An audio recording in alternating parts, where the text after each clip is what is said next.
Və aleykum assalam və sual belədir ki, mən namaza yeni başlayanda anam gilə getmişdim. Atam əsəbləşmiş nə isə işlə bağlı.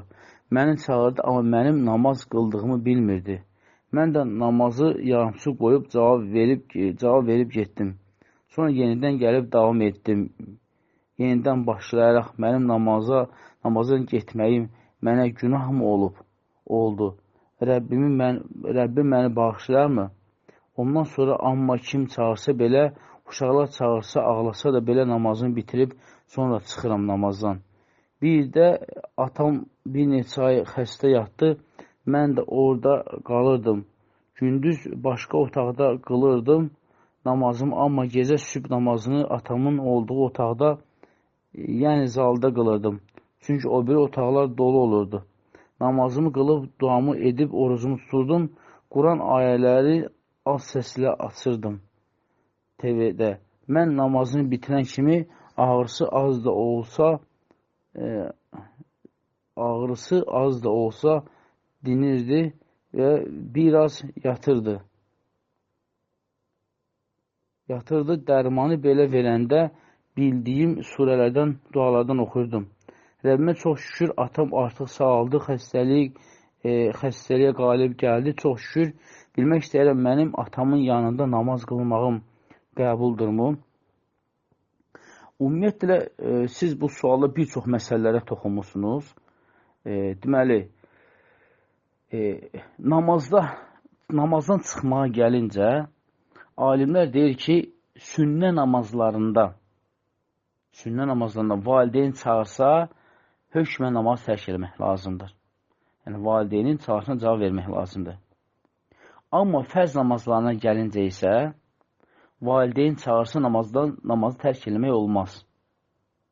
Yalnız istisna o haldır ki, əgər evdə təhlükə varsa, təhlükəli bir həyəcan yaranarsa, misal üçün, uşaq yıxıldı, yerə nəsə düşdü, nəsə yandı, nəsə daşdı, su buraxdı, su daşdı və s.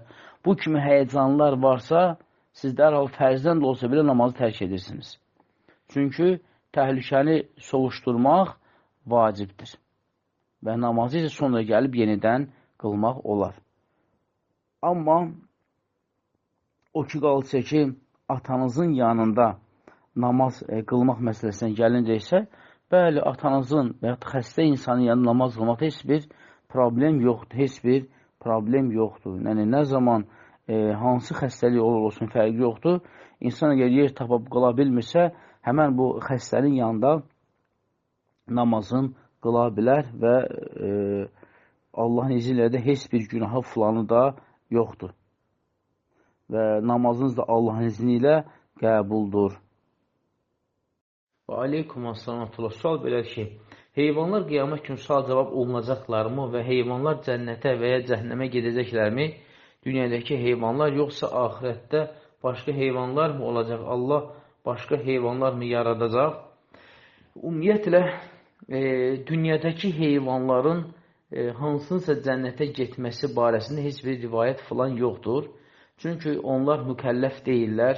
Onlar bu dünyada insanların mənfəəti üçün, yəni xəlq olunublar. Biz Allah Teala Quran-Kərimdə buyurdu ki, yerdə və göydə olan hər şey, hər birini insanlar üçün xəlq elədi. Yəni, onlar bizim üçün xəlq olunublar. Bizim onlardan istifadə eləməyimiz üçün, minməyimiz üçün, əkim içində istifadə eləməyimiz üçün, yeməyimiz üçün, yükümüzü daşımaq üçün və s. Yəni, onlar bizim üçün xəlq olunublar və onlar mükəlləf sayılmırlar. Mükəlləf sayılmayan məxluqatlar da qiyamət günü heç bir sual olunmayacaqlar və onların da nə cənnətə, nə cəhənnəmə düşməyinə heç bir şey, yəni varid olmayıb, heç bir şey, yəni varid olmayıbdır. Bəzi peyğəmbərlərə əziyyət verən heyvanlar barədə isə müəyyən hədislər gəlib. Amma digər heyvanlar barəsində isə yəni heç bir şey yəni gəlməyib. Amma o ki, qalsa ki, cənnətdə başqa heyvanlar olacaq ya olmayacaq. Ümumiyyətlə, İbn Abbas radiyallahu anh deyir ki, cənnətdə mə lə əynun rəət və lə uzunun səmət və lə vəqr ələ qalbi bəşər. Deyir, cənnətə müminlərə nə hazırlanıb? Deyir, qulaqlar eşitməyən, gözlər görməyən və qəlblərinə gəlməyən. Yəni, mənə elə ki, heç kim dünyada sevdiyi itini, pişiyini, atını, eşyəyini istəməz ki, ona cənnətdə olsun. Çünki cənnət yemək, içmək və ləzzət almaq üçün olan bir yerdir, bir məkandır. Yəni, hətta İbn Abbas radiyallahu anh soruşurlar ki, dünyadakı övladlarımız da bizə cənnətdə bizim övladlarımız olacaqmı? İbn Abbas radiyallahu anh deyir ki, yəni insan cənnətdə nəticəsi hər bir şey olacaq. Sonra İbn Abbas söyləyib deyir ki, kimsə cənnətdə uşaq istəyəcəkmi? Yəni o uşağın olması bizə bu dünyada lazımdır. Ki uşağımızı böyüdək, ona baxaq eləyək, sonra o böyüsün, biz yaşayanda o bizə baxsın. Yəni uşaq bizim üçün bu dünyada lazımdır. Axirətdə cənnətdə bizə uşaq lazım deyil. Cənnətdə bizə uşaq lazım deyil. Cənnət yemək, içmək, ləzzət almaq və Rəbbinin gül camalına baxmaqdır. Yəni cənnət bundan ibarətdir. Cənnətdə iş yox, güc yox, əsəb yox, stres yox, paxıllıq, kin, həsəd yox. Cənnətdə hər öz əhl-i beyti ilə, hureynlərlə, yəni yemək, içmək və ləzzət almaq məqamıdır və yeridir. Və inşallah kiməsə orada heyvan filan da lazım deyil ki, ay atım bura gəlsin, ay eşyəyim bura gəlsin, yox mən içsiz qala bilmərəm, pişiksiz qala bilmərəm.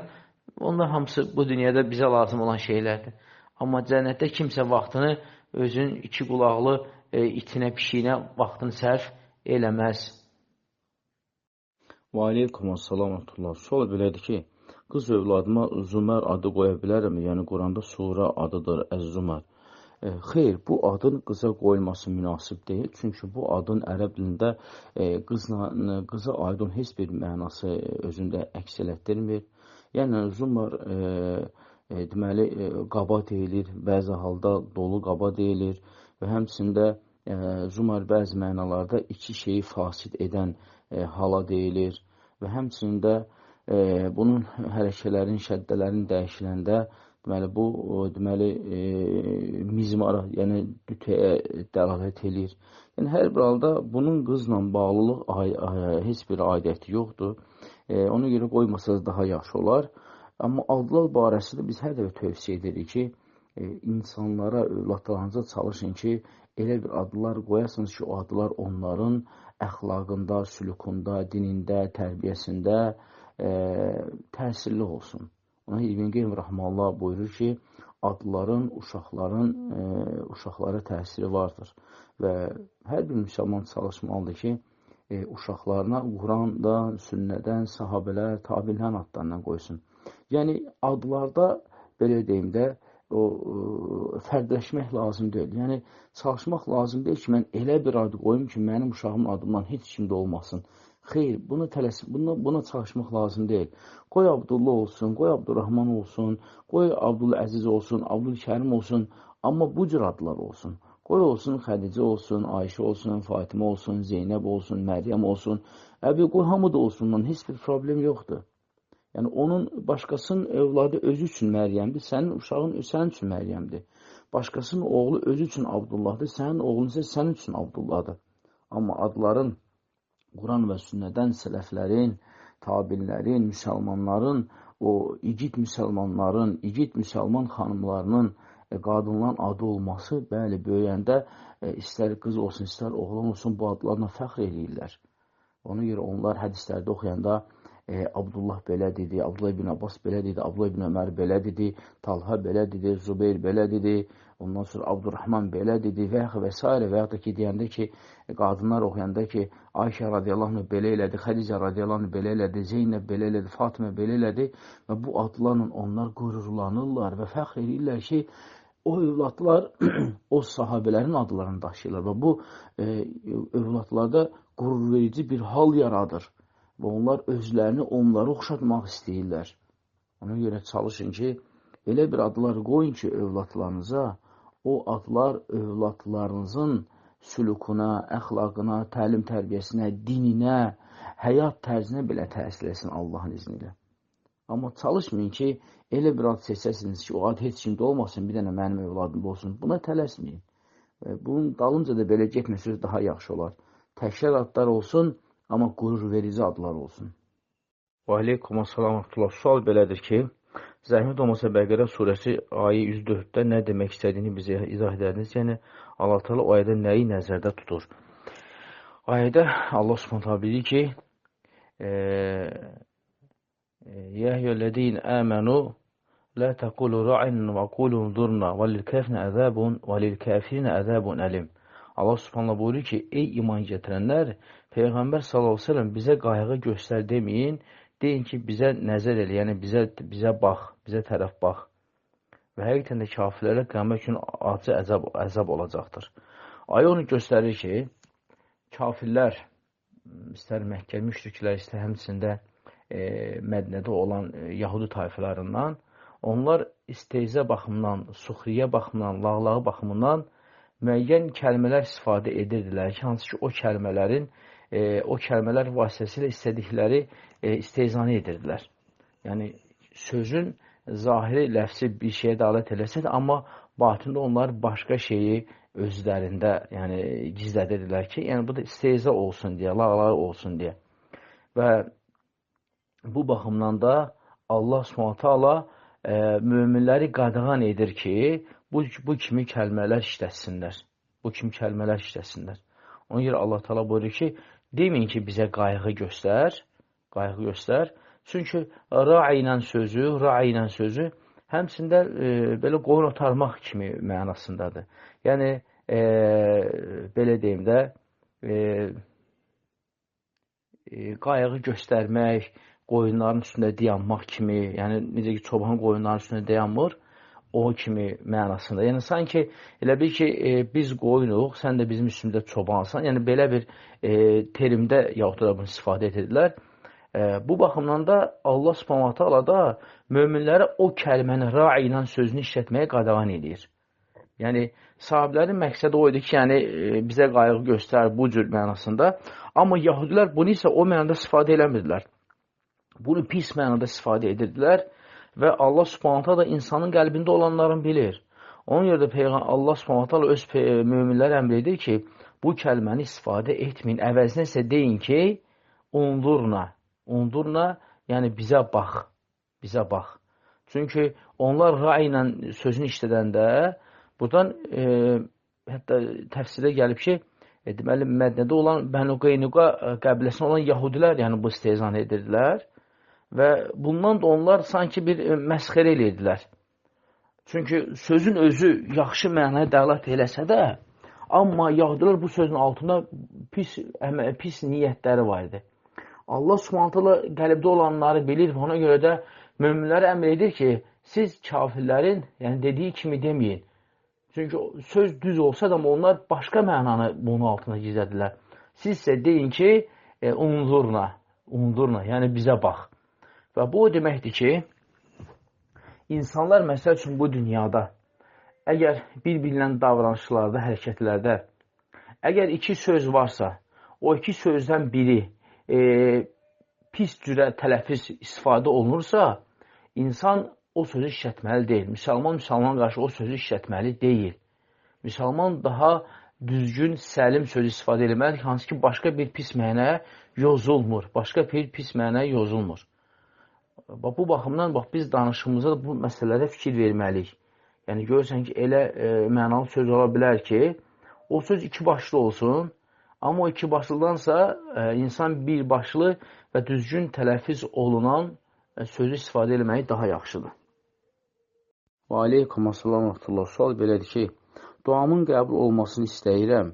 Hər zaman da dua edəndə xeyirlisi də olsun deyirəm. Mən Allaha necə yalvarım ki, duam qəbul olsun. Ümumiyyətlə, Allaha yalvarmamışdan öncə duanın qəbul olma səbəbləri var. Onları yerinə yetirmək lazımdır. Nədir o duanın qəbul olan vaxtları? Birinci, insan haram yemək, içməkdən, geyməkdən qorunmalıdır. İnsan haramlardan uzaq olmalıdır.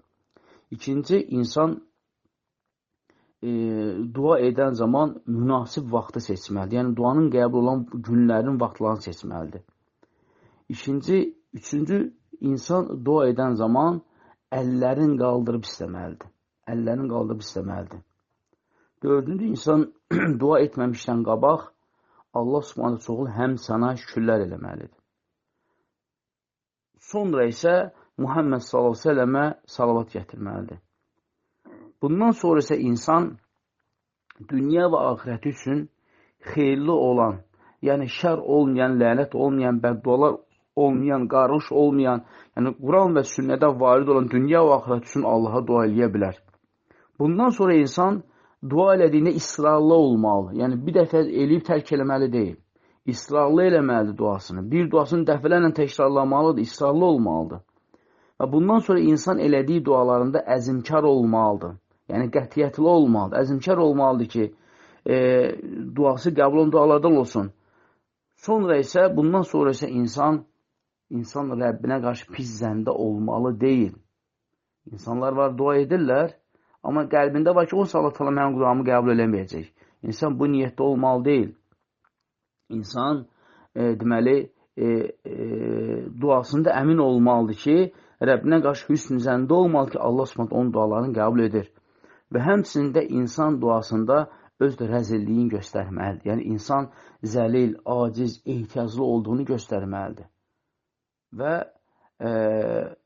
həmçində insan bundan da sonra yəni qətiyyətli olmalıdır ki, Allah Subhanahu onun elədiyi dualar müqabilində ona 3 şeydən birini verir. Çünki hədisədə gəlib ki, əgər insan Allaha dua edərsə, Allah Subhanahu insana 3 şeydən birini verir. Ya onun istədiyini verər, ya onun istədiyinin müqabilində ona gələn bəlalardan geri qaytarar, ya da ki, Allah Subhanahu onun üçün qiyamətə saxlayar. Hətta bir hədisə gəlib ki, bir qul qiyamət günü sorğu-sual olunur və əmindir ki, onun çoxlu namazı yox, orucu yox. Yəni, əmindir ki, o cənnətə düşə biləcək savabları yoxdur. Və köksünü ötürəcək halda Allah Subhanahu ona cənnətə əmr eləyir və qul deyir, ya Rəbbi, axı mən bu dünyada o qədər namaz, oruc, zəkat eləməmişəm, mən hardan bu cənnəti qazandım? Allah Subhanahu deyir ki, sən o dünyada məndən istəyirdin, ancaq mən isə sənin üçün bu dünyaya saxlayırdım. Onda o qul deyir ki, ya Rəbbi, kəşsə mənim dualarımın hamısını mənim üçün ahirətə saxlayardım. Yəni, bax, bu dediyimiz səbəbləri tutub, əməlləri eləmək və axırıncı etiqadı eləmək ki, Allah Taala 3 şeydən birini verəcək insana, insan bu halda əmin olsun və dualarını davamlı eləsin. Bax, bu duaların yadımda olan həm səbəbləri, həm ədəbləri, həm şərtləri barəsində idi ki, Allahın izni ilə, hətta bəzi alimlər də qeyd edir ki, duadan əvvəl dəstəmazı olmağı da bəyənilən haldır. Yəni, duanın qəbul olma şərtlərindəndir. İnşallah bunlara əməl edin Allahın izni ilə və Allah Subhanahu hər bir qulun duasını eşidir və duasını qəbul edir. Sadəcə biz müəyyən səbəb və şərtləri unuduruq arada. Ona görə bunları xatırlayıb bilməyimiz lazımdır. Və aleykumassalam və rəhmətullah. Sual belə ki, ruqyəli suyu müalicə üçün içilir, sonra onu çiməndə axırda balonla su cəldib, axırda onu başına tökmək olarım, hamıma görə günah sayılırmı? Bir də çiməndə tökmək üçün, yoxsa içəndə müalicə üçün kifayət edir. Buna cavablandırardınız inşallah. Bir də dükanda satılan çaylardan içməyə nə məsləhət görürsünüz? Ümumiyyətlə, ruqyəli su, onun içməyi və evdə künclərə səpmək, yatağa səpmək və s. bu effektiv təsiri var. Yəni, bunun effektiv təsiri var və yəni, ruqyəli suyu bu cür istifadə eləmək olar. O ki, qaldısa ki, ruqyəli sudan, yəni başına da tökməyə, bəli, başına tökə bilər. Yəni, bunun effektiv təsiri olur. Çünki cadu açmalarda bu kimi üsullardan yəni istifadə olunur. Amma o ki, qaldısa ki, misal üçün ki, əgər yer tam ki, tualetdirsə və orada əgər hamam tualet birdirsə, əgər kanalizasiya sistemidirsə, inşallah problem yoxdur. Yəni, hamamda da başından tökə bilər. Yəni, bu, əgər müalicədən ötürü gedirsə, yəni insan cadudsa, sihirlidirsə, amma yox, insan heç bir şey yoxdur, prosta istəyir, sadəcə istəyir ki, ruqyəli su ilə içsin, bu bəyənilmir. Yəni, bu düzgün deyil. Yəni, əgər insan normal insansa, sadəcə istəyir ki, hamamda içməndən sonra ruqyəli su ilə də qüsl alsın, yəni belə bir şey yoxdur. Yəni, bunu eləmək olmaz. Yəni, o, onun səbəbi üçün deyil. Amma insan əgər, belə deyim, cadulu, sehirlidirsə və hamam tualet bir yerdədirsə və kanalizasiya sistemi varsa, hamamda başına tökə bilər. Burada inşallah problem yoxdur. Və ən çox effektiv təsiri isə onun, yəni onu içməkdə və otaqlara səpməkdə daha çox effektiv təsiri var. Yəni bu ruqyəli suyun. Amma o ki, qalırsa ki, dükanda çaylardan hansını içmək məsləhət görürsünüz? Yəni, Azərbaycanda belə deyim, düzəldilən çaylar hamısı eyni çaylar. Yəni, orada nəyinsə tərkibinə donuz, monuz filan şey qatmırlar. Hamısı eyni üslubda hazırlanan çaylardır. Yəni, bu qida məhsuludur.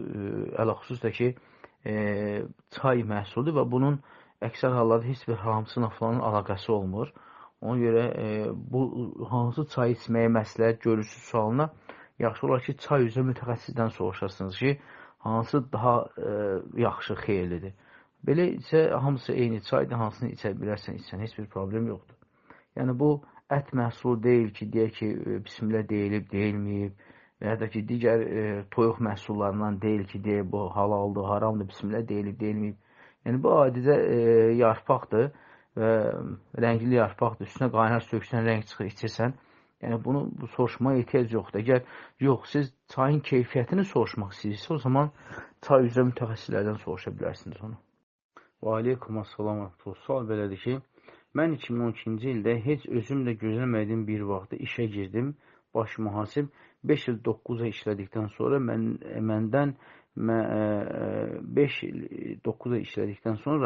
məni heç bir səhvim olmadan işdən azad etdilər. Heç gözləmədiyim bir vaxtda. Ancaq ondan sonra neçə ilə işlə bağlı müraciət etmişəm, ancaq heç biri düzəlməyib. Mən sizin səslərə qulaq asanda siz birində dediniz ki, dua cadu geniş bir mövzudur. Hər sahə ilə bağlı ola bilər. İş, ailə. Mən bunun cadu olduğunu deyə bilərəmmi? Və bu cadudursa, mən nə edə bilərəm? Yox, bu cadu demək deyil. Yəni, əgər bir insan işdən çıxarıblarsa və ondan sonra insan hara müraciət edirsə, işi düzəlmirsə, bu belə deyim də, bu həmən işçinin CV-sindən də ola bilər. Ola bilər ki, artıq o hansı bir səbəbdən işdən çıxarılıbsa, onu ora kompüterə qeydə də ala bilərlər və yaxud da ki, o harasa işə düzəlmək istəyirsə, və bunun haqqında maraqlanırlar və dərhal məlumat toplayırlar ki, filan yerdə bunu qeyri-səbəbsiz işdən azad edilirlər və x. Yəni, bu sırf cadu ilə bağlı olmaya bilər. Yəni, bu sırf işlə bağlı da bilər, bağlı da ola bilər. Yəni, ola bilər ki, hər hansısa bir böhtanla və ya da bir şübhəli bir məsələ ilə sizi işdən çıxarıblar və bu da onların kompüterində qeyd olunub. Ola bilər ki, siz işlə müraciət edən zaman dərhal həmən məlumatlar ələ alırlar, əldə edirlər o məlumatları və dərhal baxırlar ki, filan yerdə işləyib və qeyri-şərtsiz işdən çıxarılıb. Yəni, müxtəlif səbəblər ola bilər. Amma bəlkə heç mən deyən kimi də deyil, heç bu da yoxdur da bəlkə. Sadəcə, əlhəmdülillah, iş alınmır. Yəni, bugünkü gündə Azərbaycan bu problem yəni təkcə sizdə deyil. Bu, minlərlə, 10 minlərlə vətəndaşın halı bu cürdür. Yəni, 4-5 ildə işdən çıxıblar və 4-5 ildə iş tapa bilmirlər. Yəni, bu bir problem deyil, bu minlərlə, 10 minlərlə insanın bu cür problemi var. Və bunların da hamısında cadu ilə bağlamaq düzgün deyil. Cadu ilə bağlamaq düzgün deyil. Çünki cadunun konkret olan əlamətləri, vəsifləri var. Amma sizdə isə orada heç bir əlamət falan gözlənilmir. Sadəcə, ya ola bilər ki, sizin iş təcrübənizə görə işə götürmürlər və yaxud da ki, yaşa görə götürmürlər və yaxud da ki, belə deyim, ola bilər ki, işlə bağlı hansısa bir nöqsana görə işə götürmürlər. Yəni, hər bir halda, yəni mən onu tam dəqiq bilmirəm, deyə bilmərəm. Nə səbəbdən sizi işdən azad ediblər və siz necə müraciət edirsiniz və niyə görə sizə atkaz cavabı gəlir. Amma hər bir halda dediklərinizdə cadunun əlaməti yoxdur. Yəni, bundan arxayın Allahın izni ilə. Sadəcə siz sarsılmayasınız deyə, hər dəfə sizə bir iş təklif olanda, bir iş axtarmaya gedəndə, siz həmən işin dalınca gedəndə istiğarə namazı qılın. İstiğarə namazı qılın və Allahdan həmən işin xeyirlisini istəyin. Əgər alınacaqsa, əlhəmdülillah xeyirdir. Əgər alınmayacaqsa, o zaman deməli siz üçün xeyir deyil ki, Allah təala onu sizə müvəffəq eləməyib. Bax, istiğarə namazını qılın, inşallah qəlbiniz də tam rahat olacaqdır. Və aleykum assalam.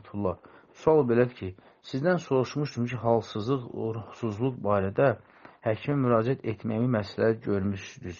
Müalicə aldım, amma yenə də ürəyimdə sanki bir yoğunluq, bir nəzər hiss edirəm. Ruqya oxutturmalıyam. Bunu kim necə oxumalıdır? yaxınlardan biri suya oxusa içsəm olarmı? Bu kömək olacaqmı? Və yaxud özüm oxuyub içsəm, izah etsəz çox sevinərəm. Ümumiyyətlə, bəli, bu yaxınlarda bizə bu ayda sual olmuşdur və biz sualdan zaten hiss elədik ki, insanda zəifçilik var. Yəni, insanda yorğunçuluq, zəifçilik var. Və biz də müraciət elədik ki, o həkimə müraciət eləsin, bir kurs müalicə alsın ki, yəni, ola bilər immunitet aşağıdır, insanda halsızlıq var, müəyyən problemlər yarana bilər. Çünki hava da, günümüzdəki hava da sanki havada maqnitləşmə çox olduğuna görə müəyyən xəstəlik insanlar var ki, onlara pis təsir eləyir. Bu baxımdan biz müraciət elədik ki, həkimə müraciət eləsəniz yaxşı olar Allahın izni ilə. Amma o ki, qalıbsa ki, siz müraciət etmişsiniz və yenə həmənki hal sizdə qalıbsa, o zaman siz ruqya oxumaq olar. Sizə ruqya oxumaq olar. Yəni, ruqyanı siz özünüz də özünüzə oxuya bilərsiniz. Suya da və özünüz də oxuya bilərsiniz və həmçində başqa bir insan da sizə oxuya bilər. Yəni, siz çalışın ki, evdə heç olmasa gündə bir dəfə Bəqərə surəsini oxutdurasınız, səhər axşam zikirlərini edəsiniz və tənbəllikdən, yorğunçuluqdan, halsızlığından Allaha sığınasınız. Çünki bunun üçün ayrıca bir dua var. Duada belə gəlir ki, Allahumma inni a'udukə minəl cümlə və minəl buxl və minəl haram. Bu duanı siz oxusanız Allahın izni ilə yəni, yaxşı olar. Yəni, bu tam duadır. Mən bir hissəsini sizə söylədim. Bu duanı oxusanız əladır, yaxşıdır və həmçində ruqyaya gəlincə isə siz deməli dəstəmazlı halda halsızlıq hiss elədiyiniz yerə sağ əlinizi qoyub, yəni dəstəmaz alırsınız və halsızlıq olan hissiyə sağ əlinizi qoyursunuz və 7 dəfə Fatihəni oxuyursunuz. 3 dəfə ayət kursunu, 3 dəfə Bəqərin axir 2 ayəsini, 3 dəfə Fələq, 3 dəfə Nəs və 3 dəfə İxlas surəsini. Və bunu heç olmasa çalışın ki, 4-5 dəfə oxuyasınız. Və həmçində, yəni həmən əlinizi qoyduğunuz yerə 3-4 dəfə bunu oxuyasınız. 5 dəfə də oxusanız lap yaxşıdır. Həmçinin bu surələri suya da, bir balonda suya da oxuyursunuz və onu bismillah deyə gün ərzində hər də oradan bir səkən Allahın izni ilə içirsiniz. Və inşallah bunları əməl edin Allahın izni ilə və o tənbəllikdən, yorğunçuluğun, halsızdan dua var. O müsəlman qanalısında tam formada var. İnşallah onu da oradan oxusanız, öyrənsəniz lap yaxşı olar. Çünki bəzi hallarda insanda müəyyən halsızlıqlar tənbəllikdən də irəli gələ bilir, halsızlığın da irəli gələ bilir. Ona görə tənbəllikdən, yorğunsuzluqdan Allaha sığınmaq lazımdır. Və aleykumussalam və rahmetullah. Sual belədir ki, bir hədisdə Muhammed sallallahu aleyhi və səlləmin Əbu Hüreyrə radiyallahu anh 3 şeyi tərk etməyə tövsiyə edir. Vitr namazı, ayın 3 gününü oruç tutmaq və səhv etmirəmsə duha namazı. 3-cü tövsiyəni dəqiq xatırlamıram. Hədisdəki 3 gün oruç, 4-cü günün oruçlarıdır, yoxsa 13, 14, 15. Bunun fərqi varmı? Xahiş edirəm, 3-cü tövsiyəni dəqiqləşdirin. Muhammed sallallahu aleyhi ve sellemin səhih bir hədisdə buyurur ki, Əbu Hüreyrə radiyallahu anh rəvayət edir ki, deyir, Avsani xalili bi thələth. Deyir, mənim dostum, yəni xəlil mənə 3 şeyi vəsiyyət elədi, yəni tövsiyə elədi. Onlardan biri budur ki, deyir, ən yutrə qablən nəv. Deyir, yatmamışın qabaq vitr eləmək. Yəni, yatmamışın qabaq vitr namazı qılmaq. İkinci hədisə qeyd olunur ki, ayın 3 günü oruç tutmaq. Yəni, 3-cü tövsiyədə isə duha namazı, 2 rükət duha namazı. Bu hədis səhih hədisdir. Amma bu hədisin açıqlamasını alimlər deyir ki, burada Əbu Hüreyrə radiyallahu anh deməsi ki, mənə tövsiyə elədi ki, yatmamışın qabaq vitr namazını qılmaq. Alimlər deyir ki, bu o kəslərə aiddir ki, kimlər ki, gecə namazına durmaq niyyətləri yoxdursa, o insanlar vitri qılıb yatmaqları sünnədir. Yəni, kimsə gecə namazına duracaqsa, vitri gecəyə saxlayır.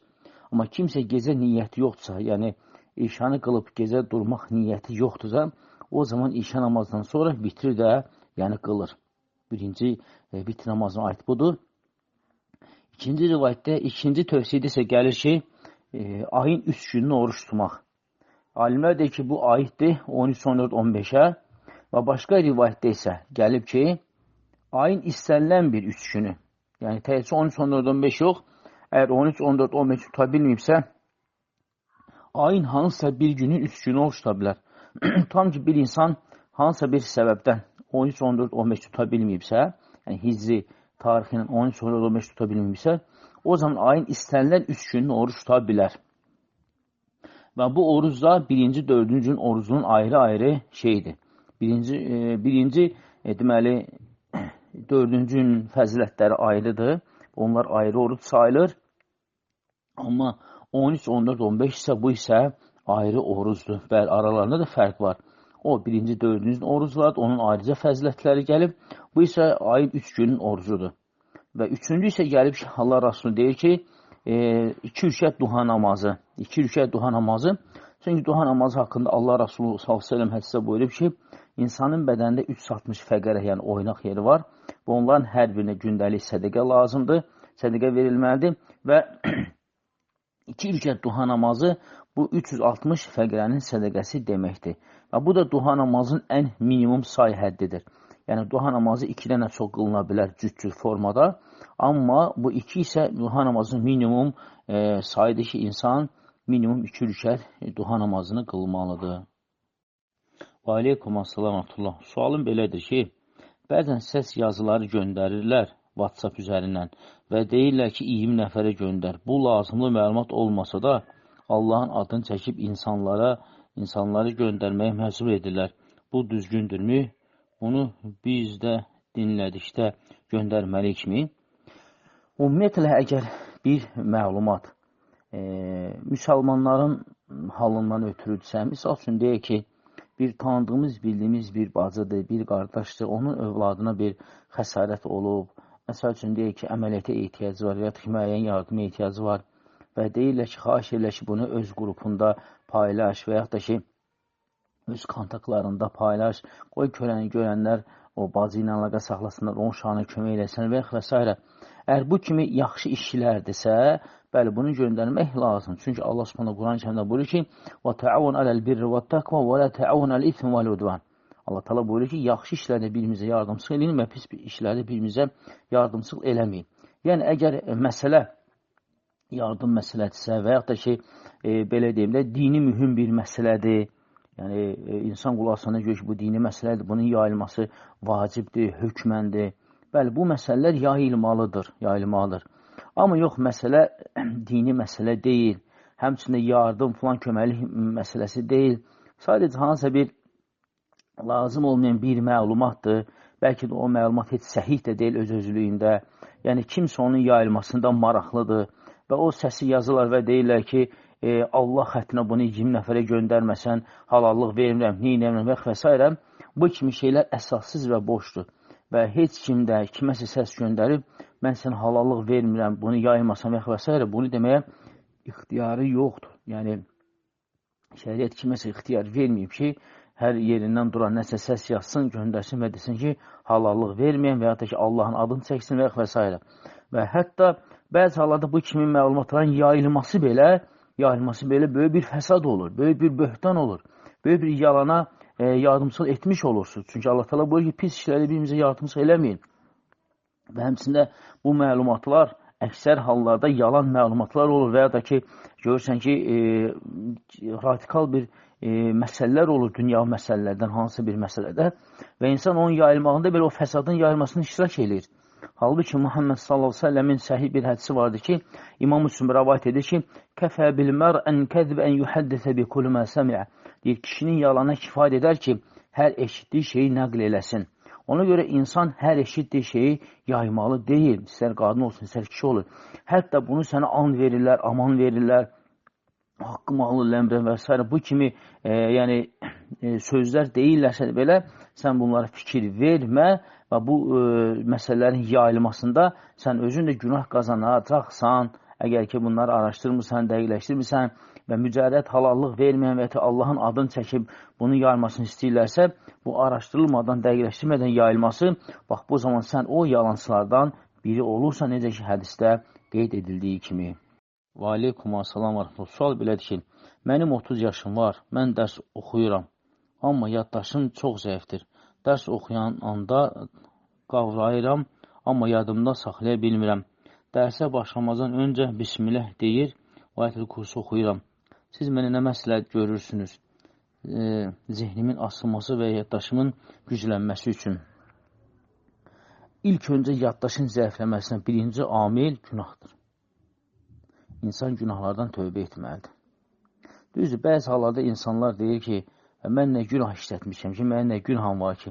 Yox, elə deməyin, hər bir insanın özünün təklikdə, gizlində, aşkarda, gecə və gündüz elədiyi müəyyən günahlar vardır ki, bunu da bizim Rəbbimizdən başqa heç kim bilmir.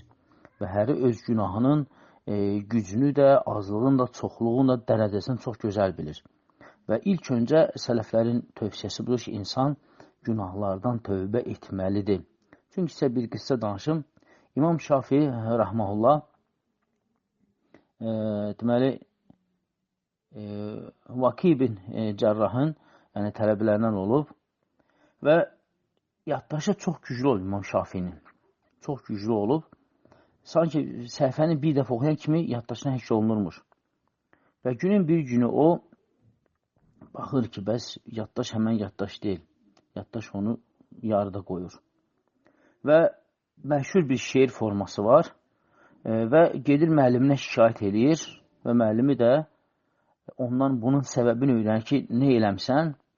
Və İmam Şafii xatırlı deyir ki, bəs bazarda bir naməhrəm qadının topuğuna baxmışam və sonra İmam Vaki ibn Cərrah ona günahları tərk etməyə tövsiyə edir. Və hədisə də deməli hədis deyil, bu İmam Şafiinin qıssasıdır və onun şeir formasında İmam Şafi deyir ki, deyir, şəkavt ilə vakil min su hifzi və arşədən ilə tarkil məasi və qal innə hədə ilmən nurun lə yu'tillahul nura ləl-asi. İmam Şafi rəhmə deyir ki, mən deyir Vaki ibn Cərrah öz müəllimə yaddaşın pisliyindən xəbərlədim və o da mənə günahları tərk etməyə tövsiyə edim. Və mənə bildirir ki, bu elm nurdur və Allah s.ə.v. öz nurunu asi insana verməz.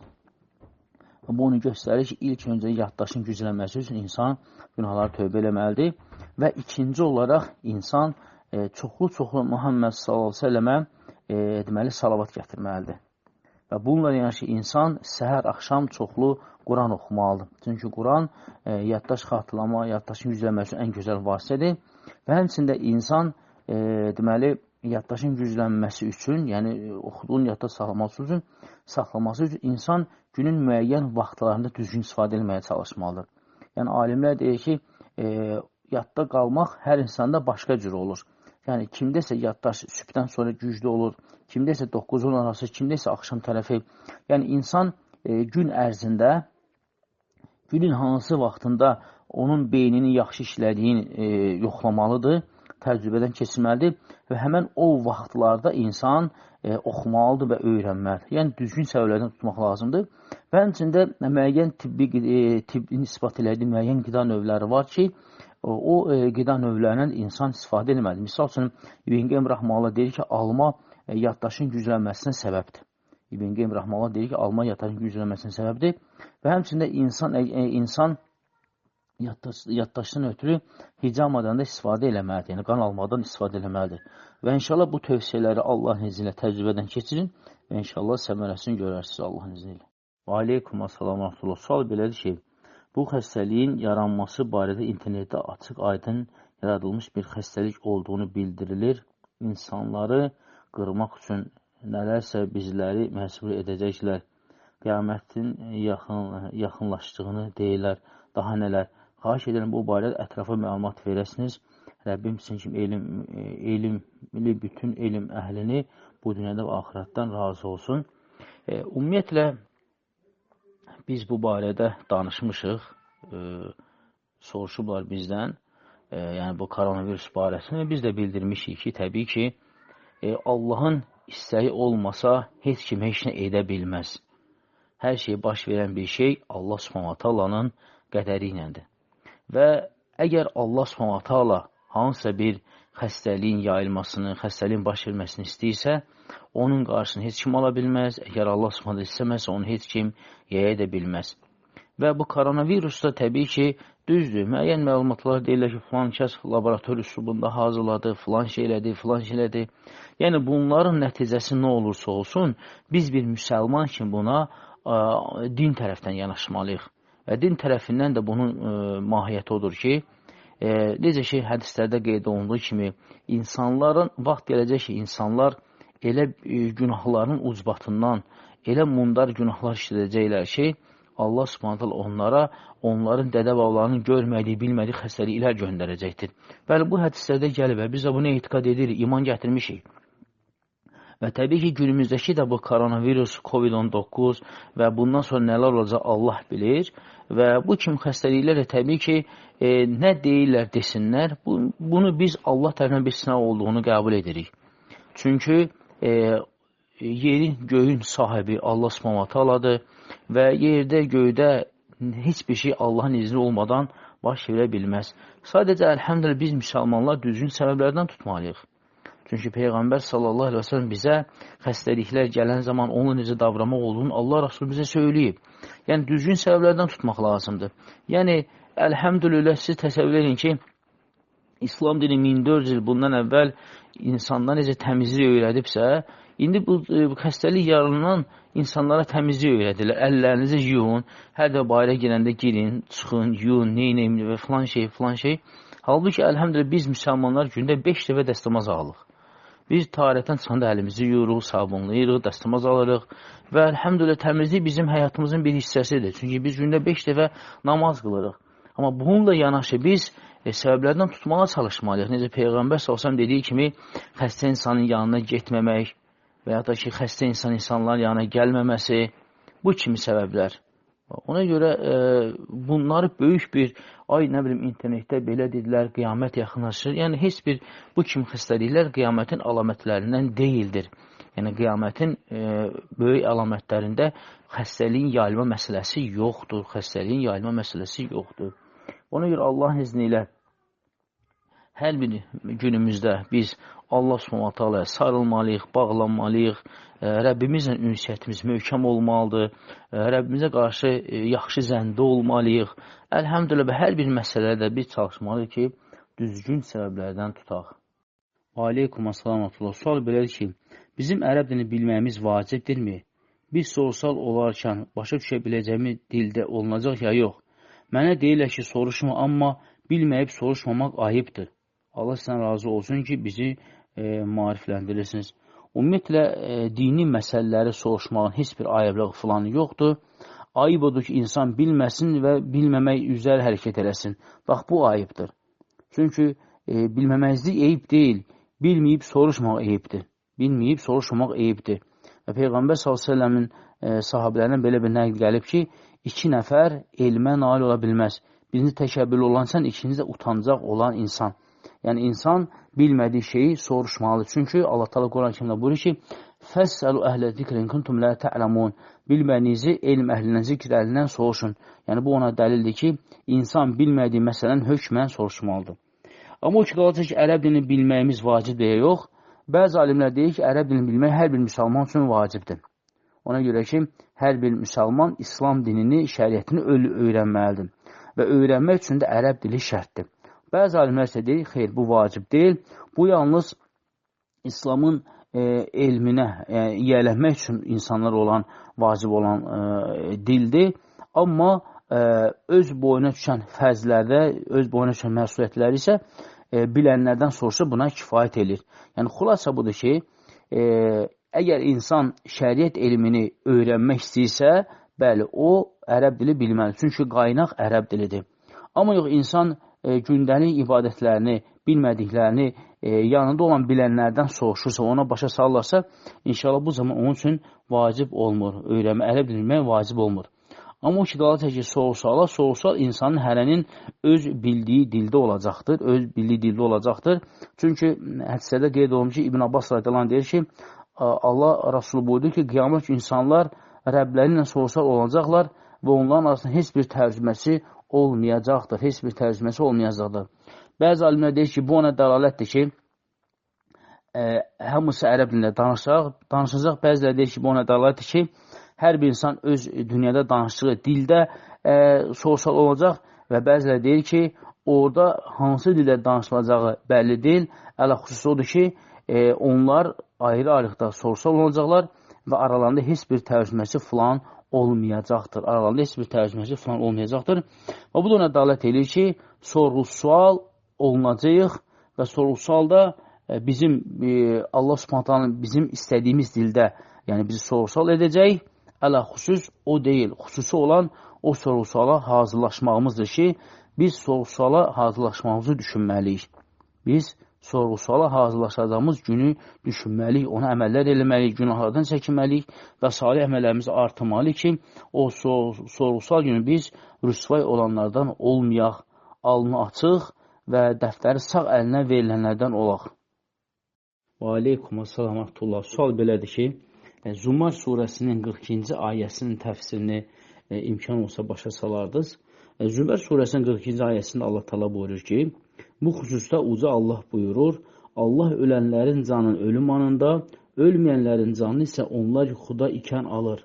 Ölümünə hökm verdiyi kəsin canını saxlayır, digərini isə müəyyən olunmuş vaxtı dək buraxır. Həqiqətən də bunda ağıl sahibləri üçün dəlillər vardır. Zumər 42. Bu ayə açıq-aşkar onu göstərir ki, hər bir insan üçün dünyada iki ölüm vardır. Biri onun hər gecə yatdığı zaman ona əl-mautul suğra deyilər, kiçik ölüm deyirlər.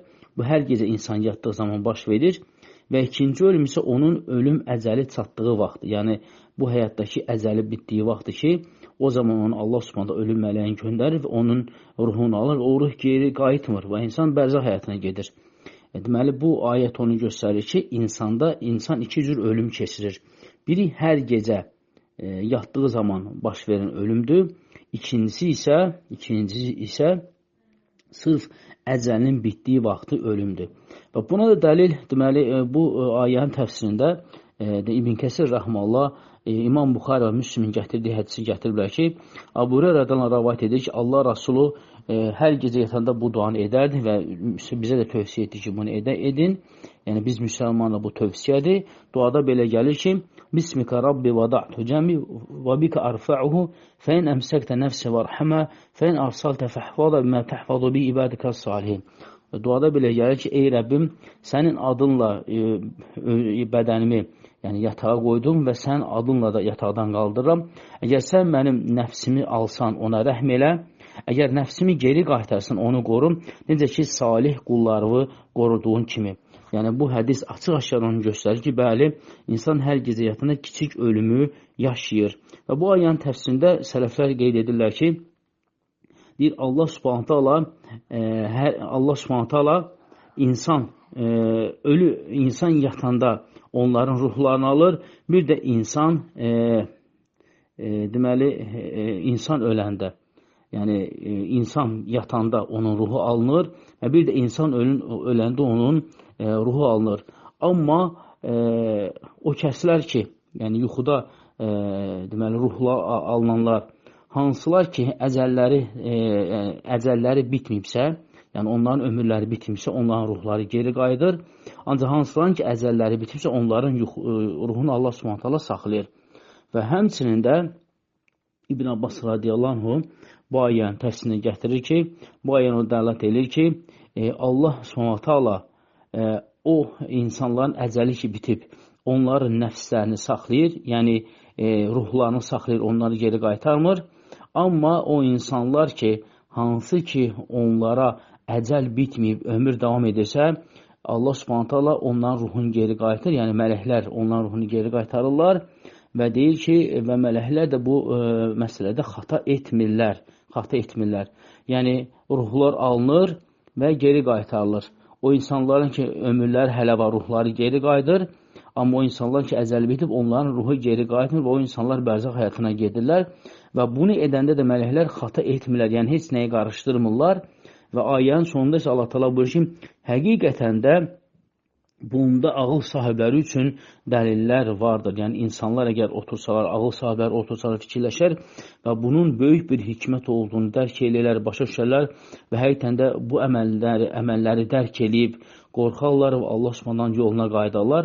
Bax, ayənin təfsiri Allah necə ilə bu mövzudadır. Və aleykum assalam və rahmetullah. Sual belədir ki, Aşura günü sübhün əzan verilərkən bir bacı mənə dedi ki, itlərlə bərabər pişiklər də oluyub. Əzan qurtardan bir xeyli sonra isə səsləri kəsilib. İtlərin ulaşmağını bilirik. Bəs pişiklərin ulaşmağı nəsə bir anlam verirmi? Ümumiyyətlə, itlərin ulaşmağının Aşura gün olub olmaması, Peyğəmbərimizin doğulub doğulmadığı günün fərqi olmaması, Əli radiyalarının qətlə yetirilməsi günü, Əbu Bəkirin qətlə yetirilməsi günü, Ömər radiyalarının qətlə yetirilməsi günü və s. Yəni, bu itlərin ulaşmağı və ya da ki, yağışın yağmağı, tufanın qopmağı, ildırım vurmağı heç bir insanın ölümü ilə və ya da doğumu ilə, doğulmağı ilə heç bir əlaqəsi yoxdur. Peyğəmbər sallallahu aleyhi və sələm oğlu İbrahim dünyasını dəyişəndə Peyğəmbər sallallahu aleyhi və səlləm hüzün keçirir və gözündən yaş axıdır. Və həmən günü də göylər gürulduyur, ildırımlar çağır. Və sanki sahabələrdən elə zənn edirlər ki, bunlar hamısı, yəni İbrahimin, Allah Rasulunun oğlunun ölümü ilə bağlıdır. Yəni göylər də ağlayır onlar üçün. Bu baxımdan. Sonra gəlib bunu Allah Rasuluna söyləyəndə, Allah Rasulü söylüyor ki, yağışların yağmağı, ildırımların çaxmağı, bunlar hansısa bir Adəm övladının ölməyi ilə və doğulmağı ilə bağlı deyil. Bunlar Allah Subhanahu əmri iləndir. Və eyni zamanda bu sualda biz də bu sualın cavabına deyirik ki, itlərin hürməsi, ulaşması, o hansısa bir günlə, hansısa bir gündə baş verən hadisə ilə, hansısa bir insanın ölməyi ilə və doğulmağı ilə bağlı olan bir məsələ deyil. Allah Subhanahu o itə ulaşmağı yazıb, o onun xilqəti feillərindəndir. Yəni, it istədiyi zaman uluya bilər, hürə bilər və s.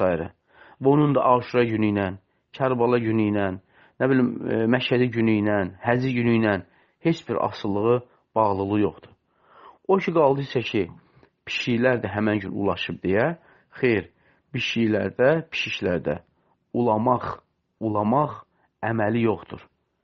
Pişiklərdə miyaldamağın uzunlaşma, yəni uzadılması forması var ki, bu da əksər hallarda pişiklərdə bu hal, yəni erkək və dişi pişiyin, yəni bir-birindən yaxınlıq etmə məqamında baş verənlərdir.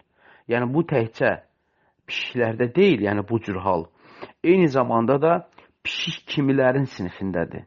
Yəni bu hal şirlərdə, pələklərdə, bəbirlərdə və qeyri bu kimi pişik cinsli heyvanlarda vardır. Ona görə o hala pişiyin ulamağı demirlər, yəni onlar həmən vaxtda, yəni bir-birinə münasibətə girdikləri zaman, bax bir-birinin arasında çıxartdıqları səsdir. Yəni bunun da evində pişik saxlayan hər bir fərdi insan bilir. Ola bilər ki, bu sualı verən bacı, yəni hansı bacıya ki bu sualı veriblərsə, söhbət həmən bacıdan gedir. Ola bilər həmən bacı evində pişik saxlamayıb və pişiklərin bu kimi proseslərinə fikir verməyib və ya da ki başı çıxmır, onu eləyək ki, pişik uluyub. Xeyr, pişiklərdə ulamaq yoxdur. Pişiklər uluya bilmirlər, çünki ulamaq pişiklərin xilqəti feillərindən deyil. Yəni Allah Taala pişikləri bu cür xəlq eləməyib. Və aleykum assalam. Sual belədir ki, yuxu görmək nədənsə xəbər verirmi? Adətən mənim yuxularım çin çıxır. Məsələn, bacımın qızını yuxuda görəndə nəsə söz-söhbət yaşamalıyam. Ümumiyyətlə, hər bir yuxunun çin olması şərt deyil. Və bəli, hərdən də ola bilər ki, bəli, insan yuxuda gördüyün yer real həyatda da görə bilər. Amma siz əgər belə bir şey düşünürsünüzsə ki, hər dəfə sizdə bu şeylər baş verir, o zaman sizin yuxunuz adətən sizin şuuraltı zehninizdə olan məlumatlardır. Çünki Əhl-i Sünnənin alimləri, hətta hədislərdə də qeyd olunduğu kimi qeyd edirlər ki, yuxu üç qism olur. Birinci Allahdan olan yuxudur və bu yuxuda insan yalnız xeyir işlər, ibadət, itaət, gözəl yuxular görür, namaz qılır, oruç tutur, həcc edir və s. Bu Allahdan olan yuxudur. Amma şeytandan olan yuxu isə yalnız günahlar və asiliklər və Allah Subhanahu asilik, yəni haram və s. Məsələn, insan yuxuda görür ki, Allah qorusun, oğluq eləyir, yalan danışır, zini eləyir, nə bilim, hansısa bir haram iş görür. Bax, bu şeytandan olan yuxulardır. Amma insan öz nəfsindən olan yuxu isə odur ki, insan şuuraltı onu daimən özündə saxlayır. Yəni, şuuraltı düşünür o məsələləri. Misal üçün, insan yuxuda, insan həyatda əksər halada pul düşünür, pul tapım, pulum olsun, belə olsun, belə olsun və insan çox vaxt yuxuda məsəl üçün pul görür. Və ya da ki, insan yuxuda, real həyatda deyir ki, belə maşın olsun, belə olsun, falan olsun və insan yuxuda maşın görür. Və yaxud da ki, insan siz deyən kimi daimən hansısa bir insan mübahisəsini düşünür, o ilə olan arasında konflikti düşünür, mən belə olmuşdum, o ilə belə söhbət olmuşdu, belə olmuşdu. Bax, bu məlumat onun şuuraltı zehnində yığılır. Şuuraltı zehnində var və insan avtomatik olaraq yuxuda o halları görə bilir. Və insan da o şuuraltı zehnində olanı yuxuda görəndə və təbii ki, real həyatda da bu şeylər onda tez-tez baş verdiyi üçün bu şeylərlə qarşılaşır. Və insana elə gəlir ki, hər də o yuxuda görünənsə baş verməlidir.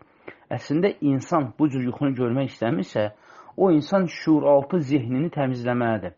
Yəni, hansı insanlarla tez-tez arası dəyirsə, necə dediyi kimi, bacım qızını yuxuda görəndə nəsə söhbət yaşamalıyam. Bax, bu kimi məsələlərdir. İnsan, o insanlar ki, hansılar ki, bununla düz gəlmirlər, daimən sözləri çəpgəli mübahisələr yaranır. Bax, bu məlumatları insan şuuraltından təmizləməlidir. Bu məlumatlar insanın şuuraltından, yəni zehni ilə təmizlənən sonra isə inşallah insan yuxuda bu yuxularda görməyəcək Allahın izni ilə. Aleykum əsalamatullah. Sual belədir ki, bilmək istəyərdim ki, bizim zonada, yəni qəbilədə belə bir adət var. Biri vəfat edəndən sonra ölünü ki, evdən çıxardırlar, sonra ölü yiyələri, ölünün yaxınları evin divarlarını yerini silirlər ki, Əzrail canını alanda güya qanı sıçrayıb hər yerə. Bu nə dərəcədə düzgündür? Bunu edənlərə nəsihət edərdiniz?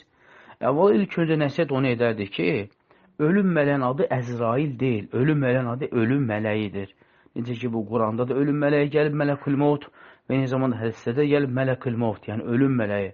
Amma Əzrail isə, ölüm mələyinə Əzrail demək isə, bu isə kitab əhlinin, yəni Yahudilərdən gələndir. Bu isə kitab əhlindən gələn, yəni Yahudilərdən gələn məlumatdır. İslam dinində ölüm mələyin adı elə ölüm mələyidir.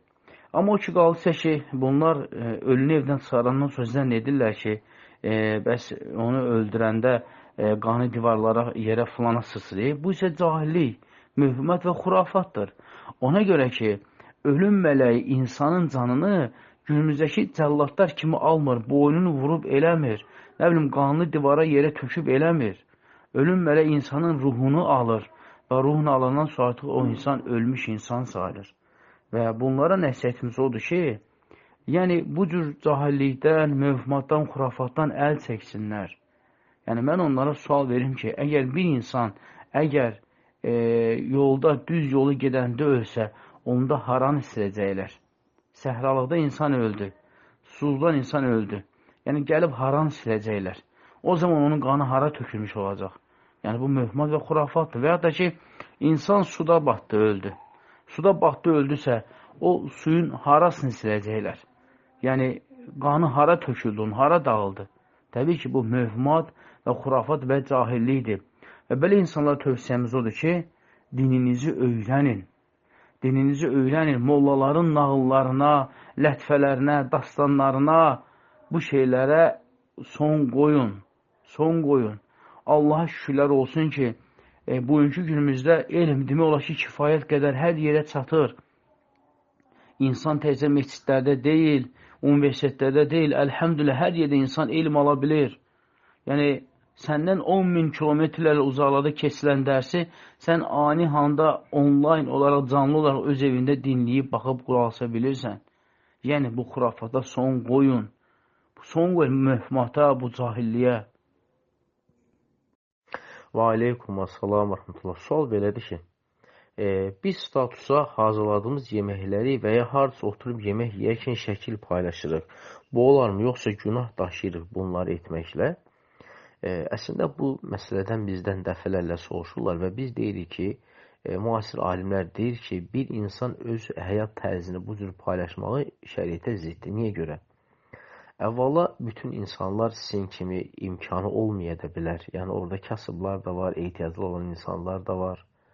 Və onlar hərdə baxanda siz hərdə bir yemək arxasında bir yerdə oturursunuz, mənzərəli yerdə, təbiət qucağında oturursunuz, gözəl bir süfrədəsiniz, mənzərəli yerdir və s. gözəl yeməklər və hansısa bir kasıb, miskin baxır və o buna bir növ həmçində qəlbindən bir həsədlilik də keçir. Və yaxud da ki, məsələn, hazırladığınız yeməklər ola bilər ki, elə bir yeməklər hazırlayırsınız ki, hər bir insan ona gücü çatmır, pişirənmir, balalarına hic edə bilmir və onlar da bu cür statuslarda bunları görürlər və qəlblərində sanki bir narazılıq yaran ki, bizim niyə yoxdur, o yoxdur, bu yoxdur və ümumiyyətlə insan öz həyat tərzinin belə deyim, insanlara göstərməməlidir. Yəni, nə yersən, nə içirsən, nə oturursan, nə durursan, insanlar bunu paylaşmamalıdır. Ona görə də müasir alimlər bu barədə rəy söyləyirlər ki, insanlar öz statuslarında öz şəxsi həyatlarının atributlarını göstərməməlidirlər. Yəni, rəmzlərini, şüarlarını və yaxud da ki, belə deyək, bir növ reklam kimi eləməli deyirlər. Yəni, bu barədə bəyənilmir. Yəni, bəli, qoyulmamalıdır. Bundan da daha pis odur ki, görürsən ki, statuslarda öz uşaqlarının videolarının, şəkillərinin zaten qoyurlar. Bu da düzgün deyil və ümumiyyətlə insan çalışmalıdır ki, hətta ondan da pis nədir? Qadınlar özlərini çəkib qoyurlar. Ər və arvad öz videolarını çəkirlər, dənizdə, orada, burada, qucaqlaşan yerlər, nə bilim, nələr çəkib qoyurlar. Bunlar hamısı düzgün deyil. Yəni, hətta bəziləri haram formasına gəlib çatır. Yəni, bir qadın ki, öz şəklini çəkir, videosunu çəkir, qoyur, bütün millət ona baxsın, təbii ki, bu artıq harama da çevrilir. Ona görə çalışın ki, statuslarda belə şeylər paylaşın. Bəli, siz müəyyən bir şeylər paylaşa bilərsiniz. Məsəl üçün ki, deyim ki, dini bir şeylər, faydalı bir şeylər və ya da ticarət edirsinizsə, ticari mallarınızı reklam edə bilərsiniz və s. Amma şəxsi həyatınızla bağlı, özünüzün gününüzlə, güzaranınızla bağlı nəyisə paylaşmağınız ümumiyyətlə düzgün deyil. Necə ki, dediyimiz kimi, alimlər də bu barədə bu rəyləri söyləyirlər. Və aleykum assalam. Sual belədir ki, nənəm rəhmətə gedəndən sonra yuxuda bacıma bir bağlamada pul verir. Və o gündən bu günə qədər bacım nənəmi hər yuxuda görəndə mütləq ona pul gəlir. Amma o pullar halal yol ilə gəlir. Bəzilər yuxuya inanmır, amma mən inanıram. Ümumiyyətlə, yuxuya inanmamaq deyəndə, yuxuda haqq var. Yuxuda haqq var. Amma bu nənənizin hər dəfə yuxuda gəlib pul verməsi o demək deyil ki, o gəldisə hökmən pul gələcək. Xeyr, bu şərt deyil. Ola bilər Allahın qədəridir. Amma yuxu məsələsindən siz bir şey bilməlisiniz ki, yuxular üç qismdir. Yuxular üç qismdir. Allahdan olan yuxu, yəni o açıq-aşkar dinlə olan bağlı yuxulardır. İnsan görür ki, namaz qılır, oruç tutur, həcc eləyir və və s. Şeytana olan yuxu birbaşa asiliklər, günahlardır ki, insan yuxuda görür ki, siqaret içir, araq içir, nə bilim, siqaret çəkir, nəşə çəkir, izinə eləyir və s. Bu şeytana olan yuxudur. Və bir də insanın şuuraltı zehni var. Yəni, zehnində şuuraltı düşündüyü məlumatlar var. Misal üçün, bir insan maşını yoxdur, istəyir ki, maşın sürsün, belə maşın olsun, belə maşın olsun. Həmən insan yuxuda gələndə, Galenvagi, Lamborghini, nə bilim, Bentley, Bugatti, bu cür maşınlar görür. Hər dəfədə axşamlar bunu görür. Və ya da ki, insan pula o qədər hərisdir ki, hər gün pul düşünür, yuxuda da pul görür, yuxuda da pul görür. Bu da şuuraltı zehindir. Bu şuuraltı zehindir ki, insan düşündüyünü yuxuda da görə bilir. Amma hər yuxuda görən də hökmən yerinə də yetmir. Çünki Rasulların, nəbilərin, yəni Peyğəmbərlərin yuxuları daimən üçün olur. Amma bizim kimi sadə insanların yuxularından müəyyən hissələr var, düzgün olan yerlər var, ola biləcək yerlər var, amma həmişə hamısı olmur, ola da bilməz. Çünki bu sırf Peyğəmbərlər, Rasullara məxsusdur. Ona görə sizin, deməli, nənənizin öz bacınıza verdiyi bağlama, pul görməsi, bu o demək deyil ki, hər dəfə nənəniz yuxusuna gələndə ona sabah üçün əlinə pul gəlir. Ola bilər ki, məsəl üçün, işin gücünü elə düzüb qoşub ki, yəni, yuxuda da görənin də, yuxuda da görür, əlində də pul gəlir. Yəni, bu baxımdan bir misal çəkim, məsələn, ticarətçilər belə baxanda yuxu görməsələr də hər gün əllərinə pul gəlir. Çünki işləri, gücləri puldur, pul qazanmaqdır, işləməkdir və ya da ki, digər sənətkarlar olsun, digər pul qazanlar olsun. Yəni, o müəllimlərdir ki, doktorlar, həkimlərdir ki, onlar ayda ildə bir də pul görürlər, o da maaş vaxtı. Amma digər sıravi insanlar hər axşam görüb səhər o pul qazana bilərlər. Yalnız həkimdir, müəllimdir, bunlar ayda bir dəfə aldığına görə, bunlar hər gün yuxunu görməyə bilərlər. Yəni, məntiqi etibarı. Çünki onlara ayda bir dəfə maaş verilir. Amma sıravi insanlar, yəni fərdi işlə məşğul olan insanlar hər gecə pul görüb, səhər əllərinə pul gələ bilər. Yəni, bu normal bir şey. Yəni, burada qeyri-təəccüblü bir şey yoxdur. Aleykum assalam. Sual belədir ki, dəniz məhsullarının hansılarını yemək halaldır? Xərçəng yemək olarmı? Bir yerdə oxumuşam ki, onu diri-diri pişirirlər. Belə halda yemək olarmı? Ümumiyyətlə, dəniz məhsullarına gəlincə Peyğəmbər s.ə.v bir hədisdə buyurur ki, onun suyu pak, təmiz və dənizdə ölənlər isə halaldır. Bu baxımdan alimlər bu hədisdən və həmçində Quran-ı Kərimdə Allah Subhanahu taala bir ayədə qeyd edir ki, və oradan siz cürbəcür nemətlər çıxardırsınız, ondan bəzilərindən faydalanırsınız, bəzilərindən yeyirsiniz. Bu ayədən və həmçində Peyğəmbər s.ə.v hədisindən alimlər belə bir fayda çıxardırlar ki, yəni mütləqən suda yaşayan heyvanlar, yəni onlar halal heyvanlar sayılır. Misal üçün, balıq və balıq növləri, bura aiddir ki, balina, akula, delfin, kasatka, nə bilim, və digər heyvanlar. Yəni, mütləqən suda yaşayan, yəni heyvanlar, yəni balıq və balığın növləri və həmçində digər suda, qurda yaşayan heyvanlara gəlincə isə onlardan, məsəl üçün, tısbağadır, kərtənkələdir, ilanlardır, xərçəngdir və s. Alimlər deyir ki, bu heyvanların düz 4 məhzəbdə ixtilaf var ki, bu heyvanlar hansı halaldır, hansı haramdır. Amma İbn Teymiyyə Rəhməllahın tərcih elədiyi məhzəb odur ki, və o heyvanlar hansılar ki, onlar suda, quruda yaşamağına baxmayaraq, onların tövrəmələri sudadırsa, onlar halal heyvanlar sayılırlar. Amma o hansı heyvanlar ki, suda, quruda yaşamağına baxmayaraq, onların törəmələri, yəni qıraqdadırsa, yəni torpaqdadırsa, o zaman onlar halal sayılır. Bunlara aiddir, deməli, qıraqda törənənlərə aiddir, timsahdır, ondan sonra timsahın növləridir, aligatorlar, timsahlardır, ondan sonra ilanlardır, tısbağalardır. Bu kimi heyvanlar, hansılar ki, mütləqən suda, quruda yaşamağına baxmayaraq onların törəmələri qurudadırsa, bax, bu heyvanlar, yəni haram heyvanlar sayılır. Ancaq xərçəngdir, yəni krab deyirlər, onun cürbəcür növləri, onlar da suda, quruda yaşamağına baxmayaraq, onların əti barəsində isə, yəni alimlər onun halal olduğunu söyləyirlər. Xərçəng və xərçəngin siniflərindən olan məhsullar var ki, heyvanlar var ki, canlılar var ki, bax, onlar xərçəng siniflərindəndirlər, onların da deməli, ətləri halal sayılır. Amma digər törəmələri quruda olan ilandır, ondan sonra tısbağadır, kərtənkələ və daha doğrusu aligatorlar, bunlar isə suda, quruda yaşamağına baxmayaraq, onların törəmələri quruda olduğu üçün onlar quruya nisbət olunurlar və ətləri halal sayılmır. Amma qeyd etdiyimiz kimi, yalnız alimlər xərçəng və xərçəngin, yəni krablardır, ondan sonra uzun krevetkalardır və s.